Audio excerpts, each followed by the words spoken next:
Well, she will certainly have to hit the ground running. And when Hochul makes history when she's sworn in, that's going to take place less than 2 weeks from now. She may not be a household name for most Long Islanders just yet, but many leaders from local advocacy groups say they know her well, and they're excited about what her tenure may bring.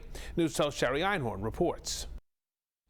She just really understands the unique challenges that working parents face and why childcare is so important. She has been a strong ally for victims. She makes sure every voice is heard. She's going to continue to press for progressive issues, including reproductive health and rights and women's rights. And so we know that she's a true champion. Lieutenant Governor Kathy Hochul is well known to certain advocacy groups across the island that fight for issues that affect women, college students, and families. She is so full of energy, really positive, always is on point, knows what's going on, really just a real powerhouse. Hochul currently chairs the state's Child Care Availability Task Force and has worked closely with the child care councils in Nassau and Suffolk.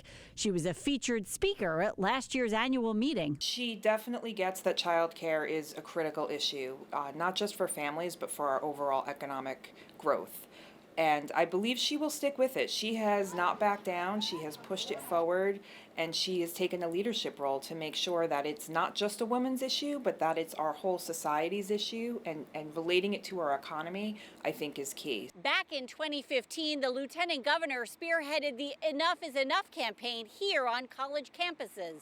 Essentially, this mandated college campuses to provide sexual assault programming and prevention programming on campus, in addition to having resources on campus for victims of sexual abuse. Hochul is also considered a champion of women's reproductive rights. She has always supported our events and come out and talked about the importance of reproductive rights and access. And so she's always been a huge supporter in terms of really uplifting that as a huge women's issue. I'm Sherry Einhorn, News 12 Long Island.